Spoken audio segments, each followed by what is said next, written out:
this entire idea by people and by everybody in society grow up real quick. I don't think that's really what's necessary. A lot of people are trying to be older and be different because I think that maybe there's some sort of like subconscious idea that's really the only way you can get what you want. In reality, that's not the case. And on top of that, I think there's also the idea that looking older, feeling older, maybe even like being older really gives you some sort of superiority and some sort of, I guess, leg up, so to speak. And I don't really think that's the case. I mean, if we look around, like genuinely, people who act older or dress older when they're like what, 14, 15, 16, even 17 or 18, at any point in your like teenage life, even going up to your 20s, I think when people try and act and dress older, like it's just a bit odd because you're still a kid. You're still learning to be who you are. There's like no reason that you have to actually act a certain way. And I think there's supposed to be a sort of happiness that comes from being young. Like people are literally trying to speed up the process to being old.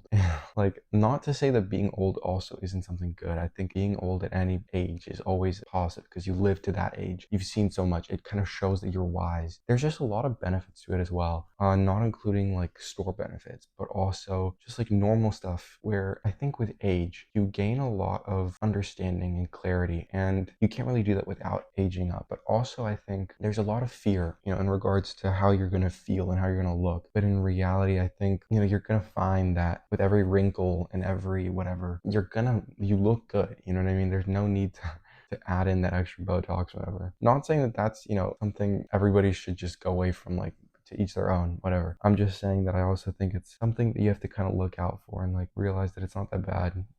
Hopefully you understand that. I mean, I don't know. That's kind of the idea, I guess. Like, it's not that crazy. I just think people have to kind of learn to look inward and kind of appreciate everything. Like, life is so beautiful. Like, if you literally go outside right now and look, if it's day, if it's night, whatever, if it's gloomy, if it's cloudy, like at any point in time, life is beautiful. Like, you can just look outside and like stare at the clouds or stare at the stars or stare literally at trees or at bushes and just see how beautiful things are. Like, everything looks like art. Like, it's gonna sound weird to say or counterintuitive. Art imitates life for a reason, and that's because you can look around and you'll see that literally everything around us is amazing. There's not a single thing that isn't.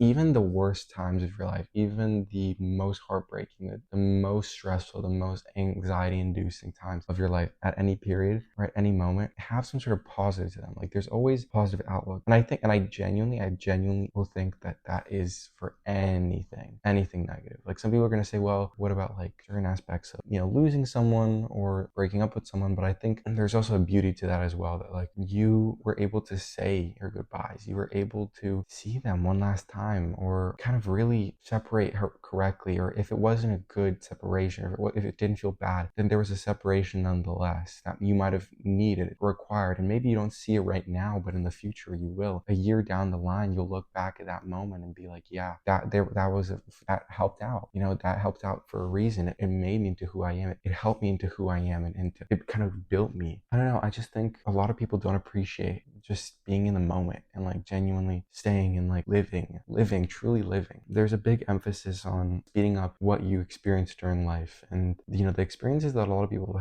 have. And obviously, again, to each their own. I think everyone's life is gonna be different, right? So if somebody wants to do it early, then do it early, right? But it's not even like referring to doing it early. I'm saying like in any situation, in any experience that you want to live and have, like experiencing it early is completely fine. But also experiencing it at the time that would feel comfortable instead of just doing it because it's early, because it's like that's the trend or whatever, is so useful because it'll be more memorable for you and interesting and happy. Any experience at all, doing any experience when you want to do it, when you feel like doing it. Now, of course, that doesn't mean that if you just want to stay at home all day, and you're not doing anything, you want to, let's say, go outside later or meet with friends later, then like obviously go outside and meet friends like right now. But like, I think if you're watching this, and also if you're just a normal person who is able to think for themselves, you're going to be able to distinguish between right and wrong in terms of that.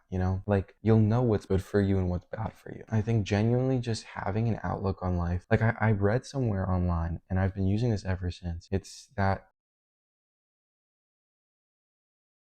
and basically tell yourself, this is going to be the best day ever. This is going to be the best day I've ever had. Every single day, you're like going to subconsciously just start looking for positives throughout the day through something that can prove that that's the best day ever. And it's genuinely like, it sounds so ironic or funny, I guess, but it works. Like, it genuinely does. If you go through your day or your life, like if right now you're feeling depressed, you're feeling anxious, some people say that, oh, it's difficult, it's harder than that, there's different things to do. But I think you just have to realize and like genuinely take the emotion out of it for a second and just look at your life currently. Like take the past 7 days from when you're watching this, or when you want to look at analyze your life, take the past 7 days and clearly look at what you're doing every single day, and just notice patterns that are, first of all, like, you're gonna know, like, you have to be real with yourself and truthful. You're gonna know what's good for you and what's not good for you. Like if you're staying up until 2 or 3 a.m. and if you're eating a lot of junk food, and if you're not like having ample amounts of walking or exercise or whatever, then you know that that's not good for you. When you're staying on your phone 24/7, when you're contacting and talking with people that make you feel horrible or make you feel down, and when you're not just pushing yourself in general, like any of those things and even more, any of that sort of stuff, if you don't really look into it and notice it and like genuinely think about it, it's gonna be pretty difficult for you to live life happy. Of course, again, everybody's different, so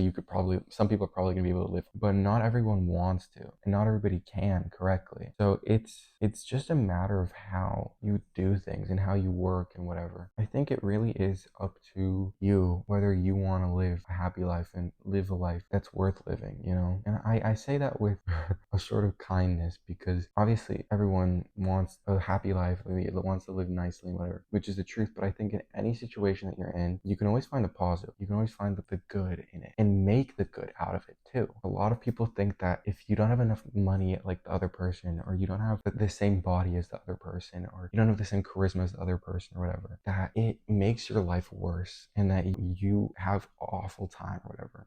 That's just not the case. First of all, there's a lot of ways that you can get to their level for yourself. You can earn money, the amount of money that they have, by really grinding and just working on what you want to do and what you have. You can also look like them and have the same body like them just by working out and doing things. Like there's a lot of, I see a lot of people doing a lot of excuses, and it's not something that I think when you complain about something, complain about it genuinely. Don't complain about it simply because you weren't able to push yourself to actually commit and do something and start something. Even like just starting something, like starting anything. Like if you wanted to go start writing that book, or go start learning a new skill, or talk to somebody inside of your class, or talk to somebody on the street, even like any sort of time, genuinely, I found that the most helpful thing in those sort of situations that are stressful, or not even stressful, just a bit hard, is to kind of tell yourself that whatever happens for a reason. Whatever you believe in, you can kind of think of it as like you were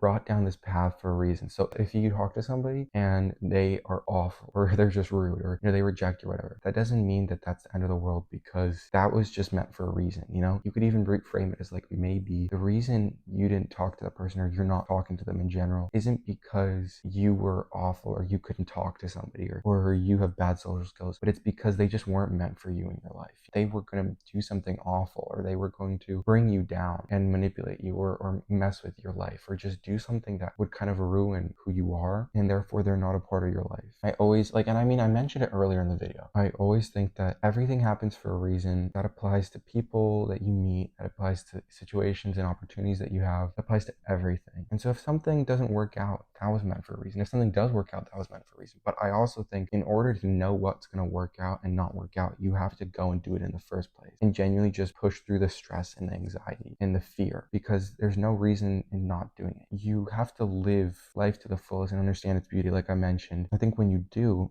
this kind of all connects in a weird intermingling way.